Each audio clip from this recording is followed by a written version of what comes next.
together, people young and,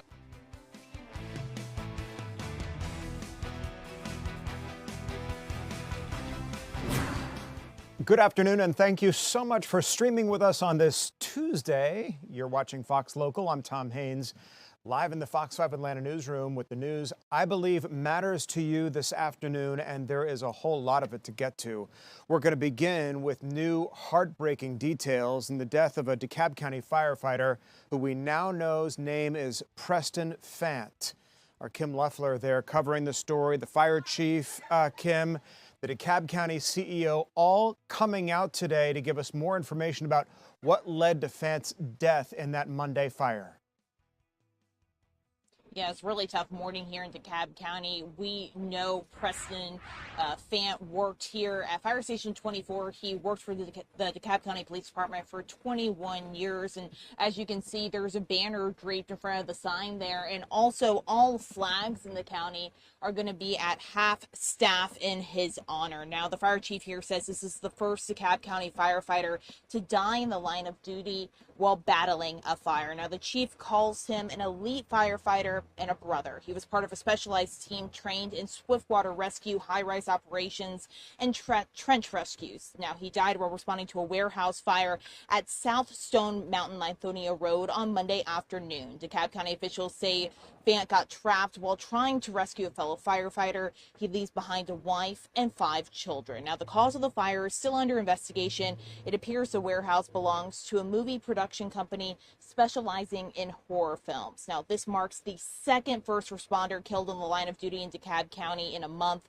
DeKalb County police officer David Rose died while responding to the shooting outside of the CDC in August. Now, take a listen to a little of what the chief had to say about Fant and his service here in the county. Yesterday, Tuesday, September 8th, at approximately 1:30,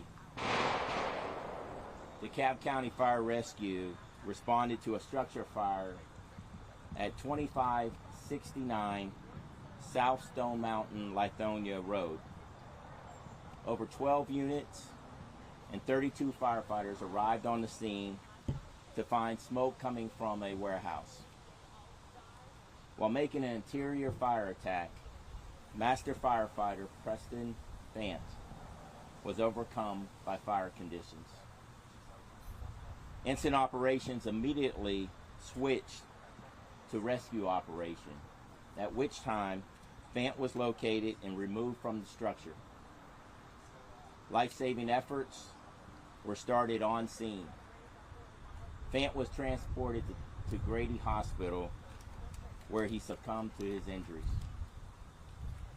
Fant was an extraordinary firefighter who served at this very fire station for 21 years. He is part of a special group that are not only firefighters, but one who maintained technical skills to include swiftwater, high-rise, trench rescue, to name a few. We lost an elite firefighter and a brother. I ask you to keep his wife and 5 children and his entire family, as well as the DeKalb County Fire Rescue family, in your prayers and thoughts. This incident does remain under investigation. We're just hearing from the fire commander there. What stood out to me in that news conference is that Fam had 5 children, a wife. He's going to leave behind a very large family, and all of the precautions, the safety precautions that firefighters go through to avoid incidents just like this. So this must have been a raging inferno. Absolutely, and the chief did say that the fire is still under investigation, so there's limited details into the specifics of exactly what he encountered inside of the building. But there certainly are protocols that firefighters take before entering any building to keep everyone safe. And we did learn that Fayette was trying to rescue another firefighter inside of the building when this all happened. And also the DeKalb County officials say that they will be holding a memorial for him. That'll be announced at a later date. And of course, as soon as we get that, we'll bring it right to you, Tom. Yeah, and as you say, heavy hearts in DeKalb County after losing the police officer in that CDC shooting not too long ago, and now this veteran firefighter.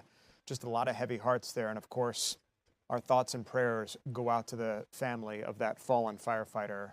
Kim Loeffler, live there where that news conference happened not too long ago.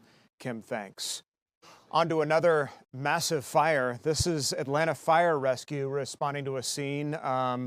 This was in northwest Atlanta, where a number of people had to actually be transported to the hospital after a blaze broke out. Tyler Fingert covering that part of the story. And Tyler, we understand that you actually spoke to one of the victims of this fire.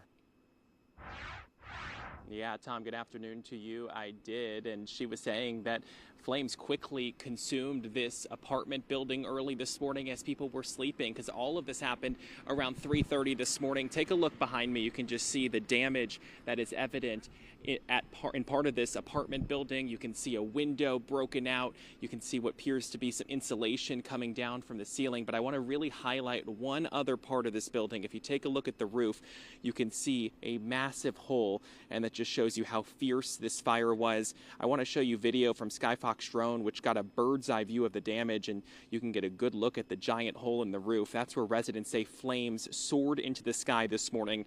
The fire ripped through part of this building at Magnolia Park Apartments in Atlanta's Vine City neighborhood around 3:30 this morning.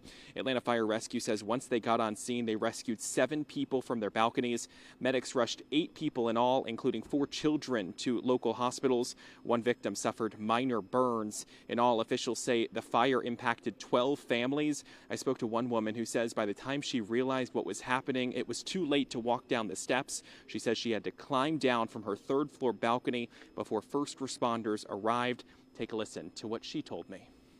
The balcony, jumped down and I climbed over the balcony, and when I climbed over, I slid down to the 2nd floor. When I slid down to the 2nd floor balcony, I stayed there for about maybe 2 minutes, caught my breath, said a little prayer, and I was like, okay, I'm gonna go down for the next one. And when I went down, I didn't make it to the next balcony because I knew I would hit that satellite dish. So I just took it to the ground. When I got out here, I heard people in my unit, in my building, screaming for help. So when I got out, I jumped and I ran down the street to go and flag the fire department down so they can know exactly where we need help. Because by then, I was the first person out of the building. So the girl on the 2nd floor under me, she got rescued. The people across the hall from me, they got rescued. That was the family with the kids. And back out here live, that woman went back into her unit late this morning and says there was smoke and water damage. She says she was able to grab one of her most treasured possessions, and that was her mother's ashes. So she was able to grab those, and those are luckily undamaged in all of this. That is some good news here. Luckily, no one was killed, but obviously a number of injuries, including that minor burn injury to one man. According to Atlanta Fire, as I mentioned, 4 children were transported to the hospital along with 4 adults. Another woman who I spoke to who lives in this building was telling me that she heard what sounded like arguing before she realized that there were flames and the fire tearing through. So she's not sure what prompted that, but obviously fire investigators are looking at all of this as they try to figure out what exactly happened here in Atlanta's Vine City neighborhood this morning. Again, we're on Magnolia Way, and again, you can just see the damage to this apartment building, likely a total loss. Many people now having to find new places to stay for the night. The American Red Cross is assisting these families. Yeah, Tyler, we just did the story on the bravery of that DeKalb County firefighter who sadly lost his life in that other fire on Monday. Now you're hearing the harrowing stories, those people who were literally jumping for their lives, and the heroics of the Atlanta Fire Rescue Team who were just trying to get these victims out. Yeah, I mean, you obviously got to keep in mind the fact how quickly fires can spread. And in this case, the fire sparked from what we understand maybe in the second floor, and then obviously was shooting up into the third floor area. And the woman we spoke to who had to climb down from her third floor balcony had said that the breezeway, the stairs in the breezeway right next to her door was covered in flames. So she was not able to just walk down the stairs. So as she told us, she said her instincts just kicked in, and she realized that her only way out was going to be climbing down because obviously you don't know how quickly it's going to take first responders to arrive on scene. In this case, everyone we spoke to says Atlanta Fire Rescue was here pretty instantaneously as soon as they got the call. Wow. And they were able to rescue those people using ladders and going and pulling people from both sides. Obviously some good news there, but again, there are a number of injuries, but thankfully no deaths. Yeah, thank goodness firefighters were able to respond so quickly, and just extraordinary damage that you were able to show us, and victim accounts of, like I said, just jumping for their lives out of the flames of that fire. Tyler, thanks. We're going to take you to Washington, D.C. now for another story that you need to know about, and that is a hearing happening right now with the Health and Human Services Department and Robert F. Kennedy Jr., who's been participating, and the controversy surrounding childhood vaccines, accessibility to them, childhood health, all unfolding as we speak. So I want to allow you to listen for a moment to what's happening in our nation's capital.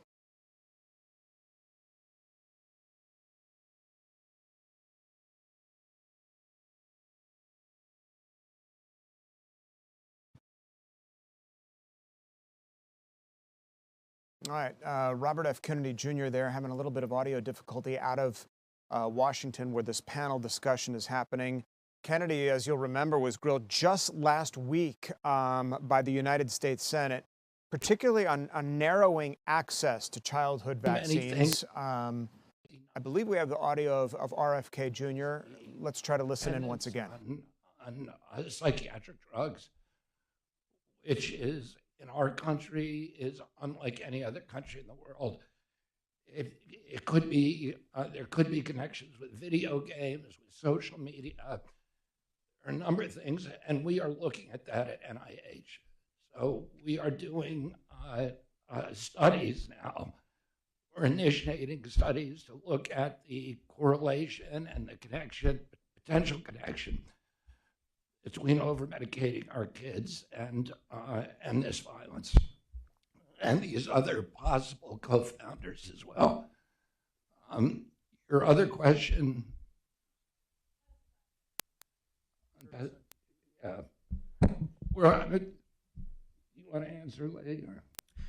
EPA is committed to using the best available science, and you heard that from a number of our speakers today, the importance of seeking out the gold standard of science. As I covered during my remarks, we are concerned from an enforcement standpoint, the use of illegal pesticides, the importing of pesticides into the country, and working with other partner agencies to crack down on that. You heard Mr. Kratsios talking about AI, and I'm grateful for his leadership on that front. We're incorporating important IT upgrades and AI upgrades inside the chemical office. We inherited a backlog in January of 14,000 pesticide reviews. That was the backlog. 500 in the new chemical reviews. One of the needs on top of updating the IT is also to add scientists to the chemicals office, which we are doing. We are increasing the bandwidth and capacity inside of that office. I also touched on my remarks with regards to precision agriculture.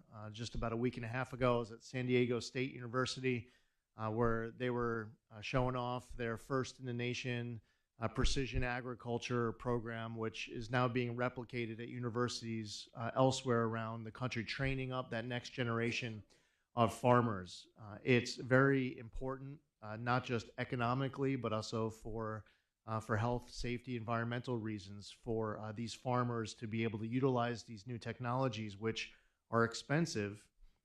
But the biggest hurdle, the biggest obstacle that is being encountered is just the need for more advocacy and education of the infrastructure that is out there, the innovations that are out there. But again, it's important for us to follow the best available science, to pursue that gold standard science, and that's a commitment that we often met about here. The one other point I would mention too is what I noticed in my conversations with farmers is a strong desire to pursue any opportunity to improve health for our children, to improve access to a healthier food supply. There's a lot of pride in the product that these farmers are producing and supplying to America's families. But the argument that I've heard at farms all across this country is that they proudly consider themselves to play a very key tip of the spear role in feeding America, to make sure that America is healthy again. So I think this is maybe more personal to them than just about anyone else. And that passion clearly came across in the great meetings that Callie Means, Secretary Kennedy, Dr. Heidi Overton have had over the course of the last couple of months on this topic, and so many others that are related to it. Can I add to that on pesticides? 3 things. First, that the EPA is arguably the most rigorous, the most data-backed, the most scientifically deep review process in the world. All of cabinet secretaries there, including the HHS secretary and the EPA administrator, talking about childhood health. They were just talking about pesticides in our food system, trying to eradicate those from reaching consumers. The Health and Human Services Secretary, Robert F. Kennedy Jr., will also eventually get to vaccine accessibility for children. It's been a hot topic lately as it relates to the COVID vaccine and others. So we'll continue to monitor that situation out of Washington, Capitol Hill, as it continues. Major news being made out of the White House today after the Israeli strike on Doha, Qatar, and the targeting of Hamas leadership there. The press secretary just speaking within the past, I would say about an hour, making some news that we're going to tell you about here as we continue. Plus, a live look outside here in our own neck of the woods, Mercedes-Benz Stadium, and a look at the rest of the week's weather. It is absolutely spectacular outside. We're going to find out how long this beautiful weather is going to last as we continue. Don't go away.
We are back, and always a pleasure to be joined by meteorologist Jonathan Stacy. Jonathan, as we take a look at our weather, no complaints from me. It's been so nice.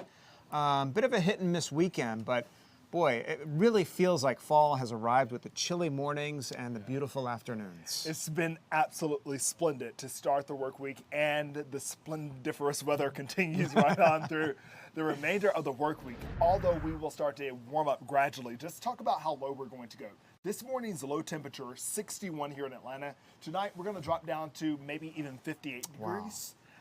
Temperatures across northeast Georgia, I think there are going to be a couple mountain communities that aim for like 48, 49. So it's officially chilly in the mornings now. I just want you to listen to this because I'm about to throw you for the okie doke. Okay, really quick, Tom. Okay. Okay, so we'll just kind of wander around North Georgia, either side of 60 degrees, but there will be more communities that are somewhere in the 50s than not tomorrow morning. Cornelia, 55 degrees, making a little bit of noise down there. Let's go over to the northwestern section of the state here if I can get the computer to work with me. And you can see you'll start out around 55 degrees there in Cedartown, go down to Carrollton, 56 degrees for the morning. As you make your way down to the south, to the west of the city along I-85, going to Coweta County, Noonan, 57 degrees. I'm calling this light jacket weather, windbreaker weather, or maybe even just long sleeves. Sweater weather? Yes, not quite. I don't want you to get that word in your vocabulary just yet. Okay, so for you can see more 50s there, maybe 60 here in some parts of the city. Tomorrow turns out to be a day very much like today. The winds are going to relax, so not as breezy as it was during the morning and midday period. And we'll have temperatures winding up into the mid, let's go with low 70s. So what was up with the wind? Like yesterday and the day before, things were getting knocked over in my backyard. They were pretty gusty outside. It was aggressive. I know. So basically you have two air masses, and one is trying to take control of another one's territory. Right. And they were basically fighting it out. They said, we don't want to cede ground to you all, and dry air ultimately won out. And so you can see down to the south, that thing that brought us rain over the weekend, it moved down to the Florida Peninsula. And that's where it lingers. It's stationary. It's parked there. And dry air is having its way across pretty much all of the eastern United States. Still some action along the coastal areas, especially in the Carolinas, going down to the Chesapeake Bay. But by and large, it's just a really dry regime that's taking place. Now, Tom, I want to kind of flip the script for a second here, and I'm going to show you some of my behind-the-scenes tools. So we'll be looking at the drought monitor very closely. It comes out on Thursday because we are about to hit a rain streak here, a rain-free streak. Well, we got tons of rain over the summer. Yeah, but it wasn't like the rain. Yeah, it seemed as if we got a lot of rain. In terms of where we stood in terms of the yearly annual amount, so where we should be, we were running right on par last week. So now we're starting to slip into a bit of a deficit. Okay. And why am I talking about this? Yeah, a deficit's not a big deal, especially if you're not too deep into it. But if you look at the long-term outlook here, I'm trying to get a bigger picture here. I'm on a different computer, so it's hard for me to zoom out. But precipitation, it looks like we're going to be running drier than we should be for this time of the year. This is already our driest time of the year. So this isn't necessarily a dry season right now? So it is. This is our driest season of the year. But what is happening is, like, we are about to go into a streak and into a stretch where I don't see any rain in the forecast. Yeah. And so we're getting close to harvest time. Some folks would like some rain out there, especially for your gardens and your lawns that are still relatively green at this point. But it looks like there will be a prolonged stretch of drier conditions than not, which will increase our drought risk as we get deeper into this month if we don't break something out soon. So that will be something that will be of concern. Also, you have the pollen. People need a break from that, especially with the ragweed. It's been off the chain. So if we don't get some there, that's going to be problematic. I keep forgetting there's fall pollen. You always think of pollen in the spring, but there is. And it's not as aggressive, but you know, if there are a couple pollinators that really bug you, and those are the ones that start producing pollen, you have an issue. And it's been ragweed that has set its ire on North Georgia really over the past week or so. And you need rain to come in and wash that away. Yeah. I feel a little scratchiness in my throat from time to time, and I have to remember, okay, it may be an allergen more than it is something that is developing inside me, is something that's attacking me. Nonetheless, that's probably the case allergies with you as well. So, pop the allergy pill, especially with the days and days of dry conditions that are starting to build up. Okay.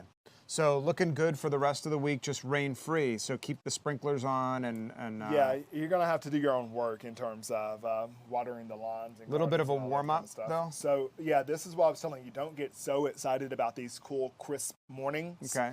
Because you only get cool, crisp mornings when you have relatively mild afternoons. And as we look at the 8 to 14-day outlook, look at that. We're about to turn up the, I'll just say temperature. Okay. But, in fact, I'll show you this at 4 o'clock.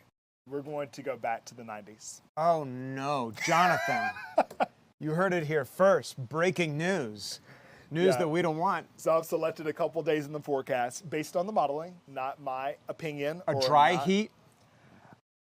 I think it will be drier than, oh, look at this update. It just came in. Okay. Check this out. Love this. As we speak. Yeah, NOAA just updated the forecast. So your computer's updating right now. They're updating, and it shows that we will definitely be above average. It got a little bit of a deeper orange. Okay, not good. Yeah. And for how long is the question? But I guess that's 8 to 14 days, so we're looking at middle September at this point. Sheesh. All right, Jonathan, we'll sweat through it. We're not done yet. And will you have another model run coming up at 4? Yeah, you're going to see some numbers. So I think they may sting a little bit, but we'll talk about it. All right, we'll see you soon, Jonathan. Thanks. Want to head back to the White House live, where a lot's happened today regarding the overnight strike of the leadership of Hamas by Israel. Sort of an unorthodox situation unfolding in Qatar. In Doha, which is the Qatari capital. White House officials saying just over an hour ago that they gave Qatar a heads up about the airstrike, that the president signed off on it. He did speak to Benjamin Netanyahu before it was carried out. This targeting the headquarters of Hamas's political leadership in Qatar. Listen to the press secretary, Caroline Leavitt, speaking not too long ago about how all of this unfolded. I have a statement to read for all of you with respect to the Israeli strike in Doha, and here it is. This morning, the Trump administration was notified by the United States military that as Israel was attacking Hamas, which very unfortunately was located in a section of Doha, the capital of Qatar. Unilaterally bombing inside Qatar, a sovereign nation and close ally of the United States that is working very hard and bravely taking risks with us to broker peace, does not advance Israel or America's goals. However, eliminating Hamas, who have profited off the misery of those living in Gaza, is a worthy goal. President Trump immediately directed Special Envoy Witkoff to inform the Qataris of the impending attack, which he did. The president views Qatar as a strong ally and friend of the United States and feels very badly about the location of this attack. President Trump wants all of the hostages in Gaza and the bodies of the dead released, and this war to end now. President Trump also spoke to Prime Minister Netanyahu after the attack. The Prime Minister told President Trump that he wants to make peace, and quickly. President Trump believes this unfortunate incident could serve as an opportunity for peace. The president also spoke to the Emir and Prime Minister of Qatar and thanked them for their support and friendship to our country. He assured them that such a thing will not happen again on their soil. And to be clear, the president disagrees with the location of the strike and that he passed that along to the Prime Minister Netanyahu. The president just confirmed that in the statement that I just read to you, which I spoke with him about before coming out here. Jackie. All right, Caroline Leavitt, the White House press secretary, speaking about the Israeli strike in Qatar targeting Hamas leadership. Qatar, by the way, has been a key moderator between Israel and Hamas. They came out and condemned the strike. Smoke could be seen rising over the Qatari capital, Doha, in the aftermath of this strike. And for its part, Hamas said that its top leaders survived the strike, but that 5 lower-level members were killed. So we'll continue to follow the situation. As you can see, the smoke there rising in the early morning hours in Doha, Qatar, after the Israeli strike that targeted and killed several members of Hamas leadership there. I want to bring you closer to home now, where there's an investigation happening right now after a child was injured during football practice at Old National Park. The question is, how? Angelique Proctor is on top of this story. Angelique, this child was apparently seriously injured during this practice. So the question is, what happened here? Yeah, that is the question that South Fulton police are trying to answer. A lot of people extremely concerned about what happened because football practice is something that a lot of our children are very much involved in. But I am told by two coaches who were here last night that it was actually a third coach who was attempting to show this player a defensive move on how to tackle. When he apparently did that, the young man hit the ground. He got back up after hitting the ground and then collapsed and said that his lower extremities were, that he had no feeling in his lower extremities. And of course, oddly enough, there were two nurses here who are here all of the time during practice. They examined the child and decided that he needed to go straight to the hospital. They immediately dialed 911. We had an emergency with a 12-year-old child that got hurt at the Old National Park, and it could have been life-threatening. It was definitely an emergency where he had to get airlifted. Now that helicopter rushed the child to Arthur Blank Children's Hospital. We talked to another South Fulton resident who joined the scene here and saw all of the emergency vehicles. Here's what she had to say. Saw several ambulance, the police, and the kids with their parents. Come to find out that one of the kids were injured on the field with an altercation with one of the coaches. And then they told me that the helicopter from Grady came through, was trying to get the child, but they couldn't land on this field right here because it's pitch dark at night. Now, South Fulton police did confirm that someone was taken into custody here last night, but that was on outstanding warrants. So still no one has been charged with the injury of this 12-year-old. We also heard a lot today about the lights not working out here. Even the coaches talked to me about it. They say these lights have been out for some 3 years, and they believe that's relevant because the helicopter that was trying to land was very much delayed because it was so dark out here to get that injured child to the hospital. But we do have some good news. We are told that child has been released from the hospital and is recovering tonight. That is good news. Angelique, from reading up on this story before you and I spoke this afternoon, I understand that Old National Park is an extremely popular park and a crowded one. This boy's parents were there watching this whole thing happen. And from what I'm hearing from you and the interaction with the coach or the assistant coach, this might have been just a horrible accident. That is the question that police are trying to decide. Was this, in fact, an accident? And yes, this is a huge park. There's some 300 kids, I'm told, who participate here in either football or cheerleading, so lots of people. In fact, I'm told that his mother and father are very much involved in this league, his father being the head coach, his mother is the team manager, and so they are very much concerned about what happened here. It'll be up to police to decide if they thought there was any intention here to harm this child. And a lighting issue, obviously, that's yet to be addressed out at the park. Well, good to hear that the 12-year-old is on the road to recovery, and our thoughts certainly go out to him and his family. Angelique, thanks. Well, Thursday marks a very significant anniversary here in the United States, the marking of the 24th anniversary of 9/11. We're going to tell you about a big event that's coming up this weekend to help mark that occasion and what you can do to participate. Also, a devastating story out of Fayette County this afternoon where a victim, a pedestrian, is holding on for dear life after a hit and run. Our Doug Evans is on top of this story, and he's going to join us live.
Welcome back. I'm Tom Haynes, streaming with you here on Fox Local, live in the Fox 5 Atlanta newsroom. We've covered a lot of ground from Washington, D.C., here to our own backyard. Things happening live, and we're bringing them to you as they do. We want to talk about a very significant anniversary coming up here in our country, and that is the 24th anniversary of the terror attacks on America. The Mission Continues is an organization hosting what they call a Day of Remembrance. It's going to happen in East Point, and it's going to happen this weekend. And we're honored to be joined by Navy veteran Chuck Nobles, one of the volunteers involved in this effort. Chuck, tell us about the event this coming weekend and why you're involved. I've been involved with Mission Continues since 2013. As a veteran, giving back to the community is what we love to do. Since we're no longer in a wartime, if you look at the shirt here, it's on a peacetime. That's the purpose of the dove. So this weekend, we'll be at Hamilton E. Holmes Elementary School. But what we're going to do there, we'll be working on different projects. We're going to paint. We're going to build an outdoor classroom to beautify that school. Chuck, a lot of us can't even remember the horrors of that day, given your age. You know, students are learning about it in school, but if you lived through it like you and I did, you remember just how shocking and horrific it was. As a matter of fact, it was unimaginable. Younger people who weren't alive can't fully embrace that. So will this Day of Remembrance be a way to sort of bring that home for young people? We'll be sitting down with young people and breaking it down to their level so they can understand and continue that history with them.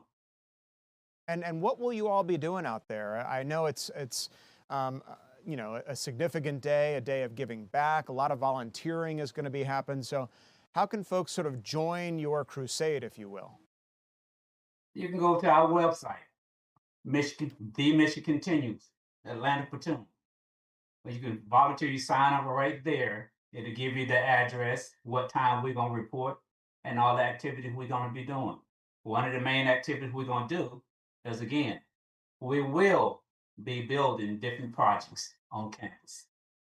Our outdoor classroom, painting the hallways, building flower beds, a variety of different projects to give back to that school. And it's going to happen on a Saturday, we believe, correct? And so folks are going to be off from work. The weather, apparently, according to Jonathan, who I just spoke to, our meteorologist not too long ago, going to be a really nice day to come out and volunteer. How many people are you expecting out there?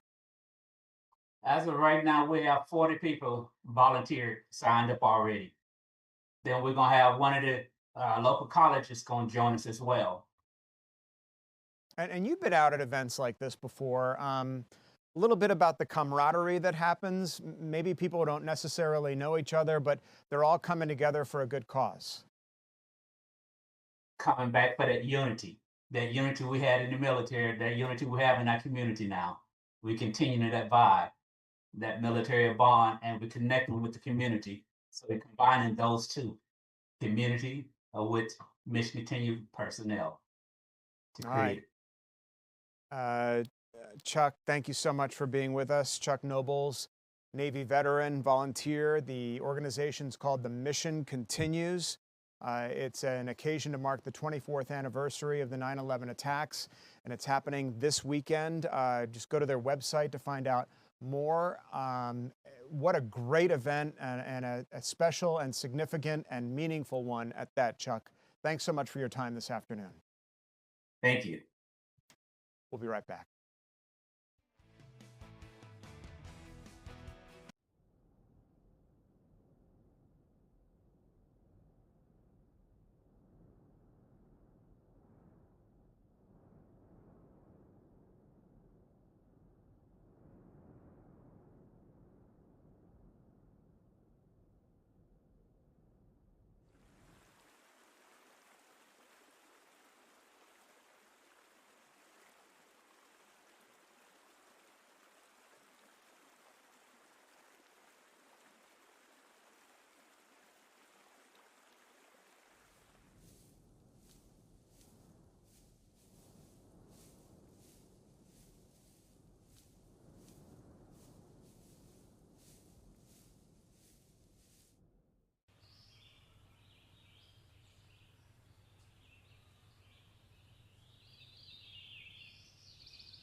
Welcome back. Thank you so much for streaming with us this afternoon here on Fox Local, or if you're watching us on our YouTube channel at Fox 5 Atlanta or 107.9 HD2 FM. You're listening to us on the radio.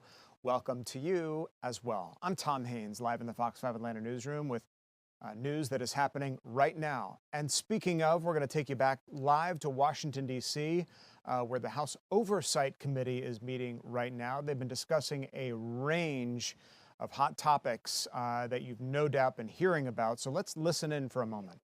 And food banks. Why did we cut local food for schools cooperative agreement program? And why did we cut local food purchase assistance programs? I would ask that you agree with me that children need more than slogans. They need food in their stomachs. I would love an answer from both of you if we have some time. And the question was, why do we cut those programs? Thank you for the question. I'll just note that, as mentioned, I'm here in my capacity related to an expert in childhood nutrition. I'm happy to take your question back, though, and we can get you a response related to that. I appreciate that. Thank you, ma'am. And with that, I would yield my time. But before yielding, I would say, as someone who grew up, was a young mom, I had WIC, and it's an amazing program. I was in college with my kid, and even with WIC, even working half-time, in college full-time with a baby on my hip, I still had to put food back at the checkout counter. It is expensive being poor. If we want to create a nation of healthy children, we would be expanding these programs instead of cutting them. We would be expanding school lunches instead of cutting them. We would ensure that every low-income family in this nation had what they needed to make sure that their children went to bed with full stomachs. And I yield back. Thank you, Chairman.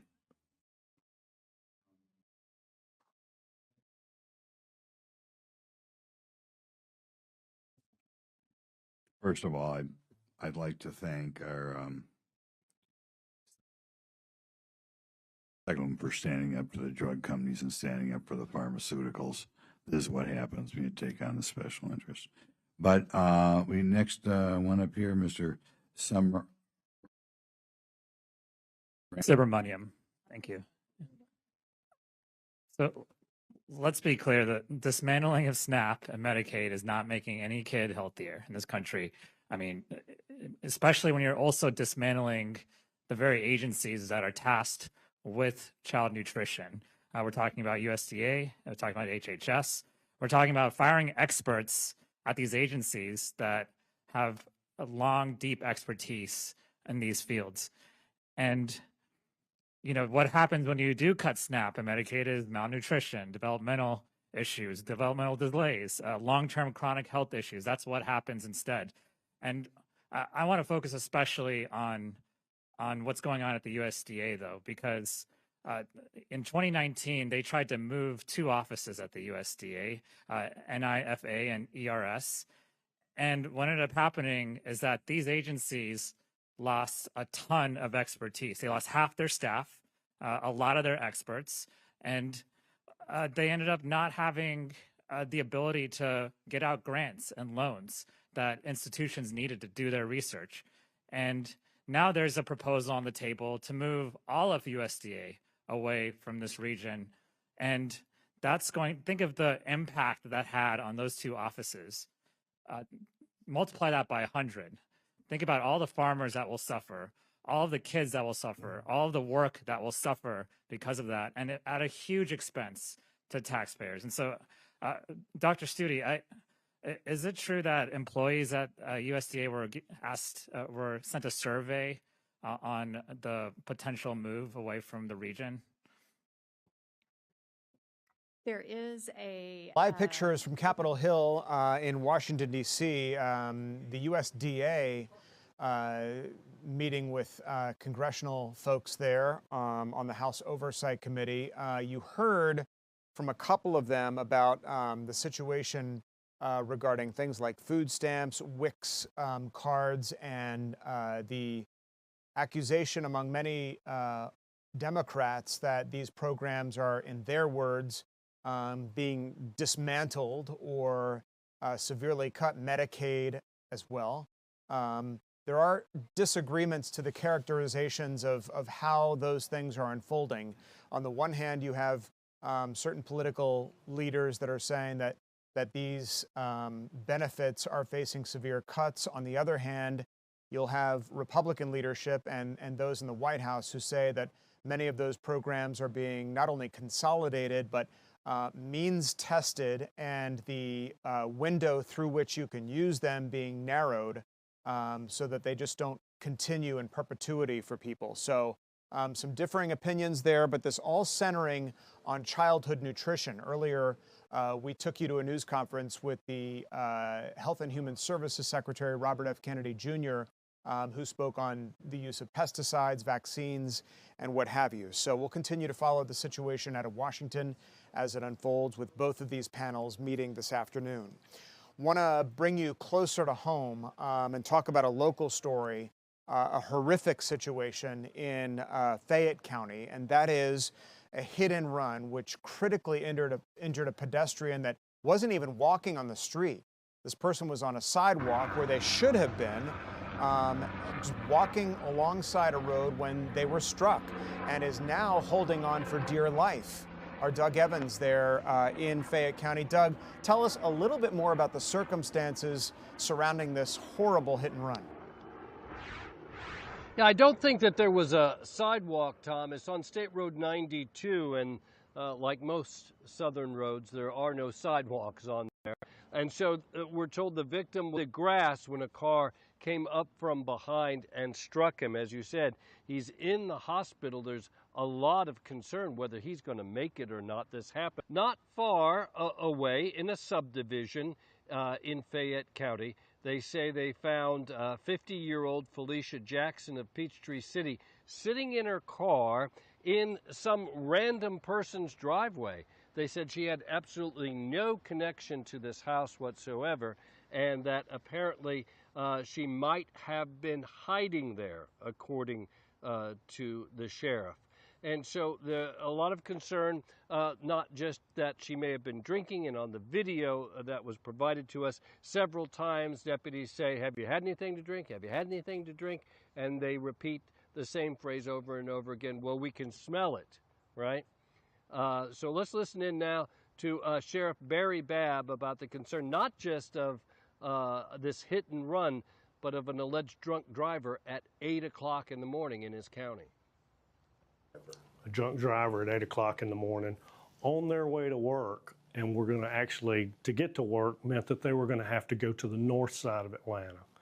So how concerning can that be when you've got children getting on buses at the exact same time? So this is a tragedy, but it could have been, I feel like, a worse tragedy.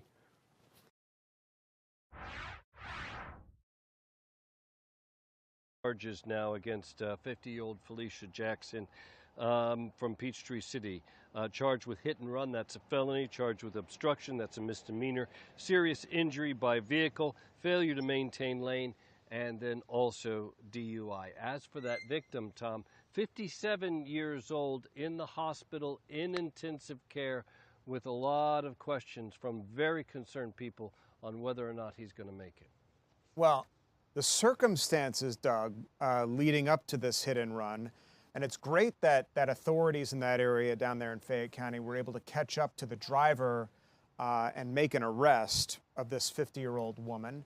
But 8 a.m. and you're DUI and you swerve off the road, I mean, that in and of itself is a little bit bizarre. But then this poor victim who was minding their own business, walking, as you say, off to the shoulder, now hanging on for life. I mean, this whole thing is just so tragic and bizarre. It is very, very tragic, and I think that there's a lot of concern here over the hour, as you stated, 8 o'clock in the morning, over the fact that this guy was minding his own business, wasn't even on the road, was up in the yard walking, is another big concern. And then also just the whole circumstances of her arrest there at a house where she doesn't belong. And according to the sheriff, he thought that she had been, in answering their questions, had been pretty evasive also. Yeah, we were looking at video, perhaps we can show it one more time, of the questioning of that 50-year-old driver. Tell us a little bit more about that. So they pull her over. She looks to be in a white vehicle there and kind of wanders off a little bit. How did this questioning and arrest go down? Well, witnesses, Tom, saw a vehicle drive away, gave that description to authorities. Shortly later, a deputy, while patrolling, found that same vehicle, they say, in a driveway of a home. One deputy approaches the car, and she's on the phone, gets off the phone, the driver does, and then what they called a traffic investigation deputy arrives on the scene and begins to ask her some questions, and asked her to step out of the car, and at first she wouldn't do that. But then later she did, and he asked her again, how much have you had to drink? Did you have something to drink last night, yesterday evening? And she said, no, I haven't had anything to drink. And he says, well, I can smell it on your breath. And so they take a walk down the street to his vehicle, where on the flat piece of pavement, they're going to do what's called a field sobriety test. And that's where, oh, you've seen it many times on television and in our reporting as well. That's where they make you walk a straight line and maybe say your ABCs and things like that, touch your nose and all this other stuff. So she said she was going to do it, but then at the last second she decided that she didn't want to, and so they took her into custody then. And on the audio, Tom, what you can hear is that they're taking her into custody for both DUI and for hit and run. And she seems somewhat shocked about the hit and run, says she doesn't know anything about it. Well, you know, you're certainly praying for the victim, as this 57-year-old victim who lays in the hospital, as you said, in very, very critical condition. But as his condition evolves or devolves, the charges against her could do the same. Doug Evans, live for us in Fayette County. Doug, thanks. Want to take you live to Wall Street now, where U.S. stocks are up at this hour. The Dow Jones Industrial Average recovering a bit, as you can see, up 230 points right now. This on news that a revised U.S. jobs numbers report was released today. Economists revising that job number from the Bureau of Labor Statistics, showing that there were about 800,000 fewer jobs added over a year's period ending in March this year. You'll remember the president questioned the validity of the department's estimates back in August and fired the Bureau of Labor Statistics director. Well, this new report just came out showing this major revision, and that actually has stocks on the upswing right now, up, as I said, over 200 points, as hopes increase that the Federal Reserve will lower interest rates, having a ricochet effect throughout the economy on things like borrowing and lending and home prices and the affordability of mortgages and everyday activities that you and I partake in. So all eyes will be on the Federal Reserve Bank as they continue to decide what they're going to do with rates. Investors are looking hopefully for a 50 basis point reduction in rates, but we will have to wait to see if that happens. As you look live again at the New York Stock Exchange, all indexes are up at this hour, the Dow leading that, over 228 points. So we'll see how the markets close coming up here at 4:30. 4 o'clock, I should say. They open at 9:30. Thanks so much for joining us here on Fox Local. I'm Tom Haines with you, as always, live right in the middle of the Fox 5 Atlanta newsroom. We'll see you right back here tomorrow.